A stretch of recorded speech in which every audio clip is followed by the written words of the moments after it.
Сәлеметсіздер барша қауым, сіздермен бүгін Тенгри командасы өзінің First Insight by Tengri подкастымен.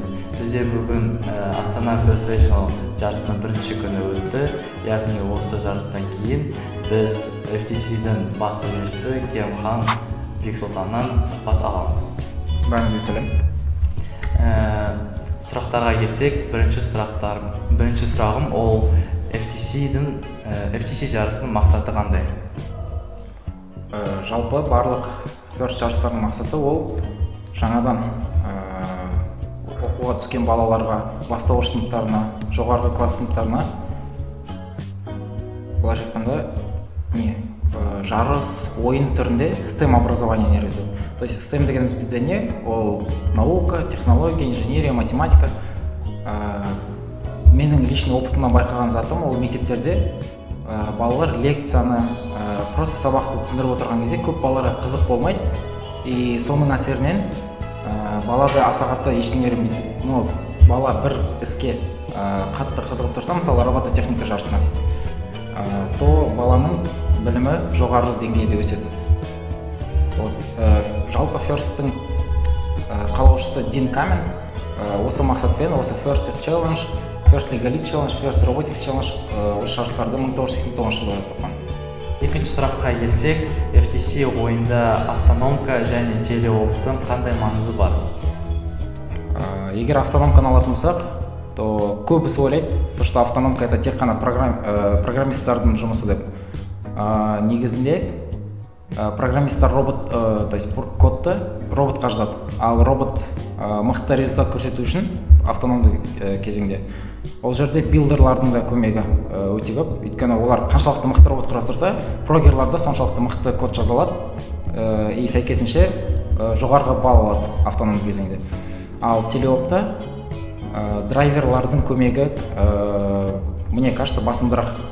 Себебі қаншалықты мықты робот болғанымен, егер оқушы, то есть драйвер в моменте тез ойланып критический мышлениесін қоса алмайтын болса, то менің ойымша жоғарғы результат көрсету қиын болады.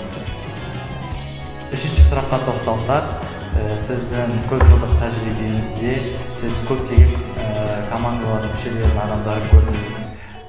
Оларда сіз қандай жиі кездесетін қиыншылықтарды өз көзіңізбен көрдіңіз? Жалпы мен осы First бағдарламасында 3 жылдан астам уақыт болды жүргеніме. Ең басында мен First Legal Explore категориясында төрешілік еттім. Одан кейін First Legal Challenge мен 1,5 жыл айналыстым. И қазір First Tech Challenge категориясымен айналысып жатырмын. Мен байқаған барлық жерде болатын, то есть First Legal Explore, First Legal Challenge, First Tech Challenge барлық жерде мен байқаған бір қателік бар. Ол командалар, то есть оқушылар жарыстың ережесін дұрыс оқымайды. Жарыстың ережесін оқымағанның әсерінен командалар көп нарушениялар алады. Мысалы FTC-да бізде minor, major penalty-лар бар. Ол қарсылас альянсқа 5 балл, 15 баллдан қосып береді. Соның әсерінен көптеген матчтар, то есть көптеген оқушылар матчтың результатымен былайша айтқанда қанағаттанбай қалады. Сіз өзіңіздің тәжірибеңіздегі FTC-де қалған ең көрікті сәтті айтып жүрсеңіз? Жалпы осы FTC жарысының маған ең ұнайтын сәттері ол плей-офф матчтары, әсіресе финал. Себебі финалда ұтқан кезде балалар өздерінің ішіндегі барлық эмоциясын көрсетеді. Осыған дейінгі жасаған еңбектері, осыған дейін кеткен уақыттары зая кетпегенде көздері жетеді. Маған осы сәт өте қатты ұнайды. Соңғы сұрағымызға келсек, FTC жарысында жаңадан шығып жатқан командаларға сіздің ең маңызды кеңесіңіз қандай болар еді? Менің байқағаным FTC жарысында ең бастысы ол коммуникация.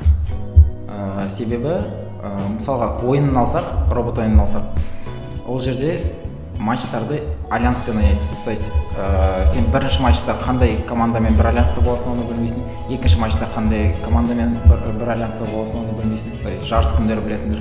И сондай моментте мысалы расписание шыққан кезде өздеріңнің альянстарындағы барлық команданы тауып, әрбіріне жеке келіп коммуникация, былайша айтқанда общение керек. То есть матчқа тактиканы ұйымдастыру керек. Және де интервьюді алатын болсақ, ол жақта да мысалы басқа мектептерге барып аутричтар жасау керек, басқа да жаңадан командаларға көмектесу керек, былайша айтқанда көптеген мықты специалистермен кездесу керек. Осының барлығы менің ойымша коммуникациясыз ешқалай команда жетістіктерге жете алмайды. Осы бөлген уақытыңызға және де сұрақтарға жауап бергеніңіз үшін сізге көп рахмет. Берген жауаптарыңыз біздің оқырмандарымызға өз үлесін қосатынына үміттенеміз. Және де біздің осы сұхбатқа қатысқаныңыз үшін бізден президент. Рахмет. Сіздермен First Insight by Tengri болды. Біздің арнамыздан ажырамаңыз.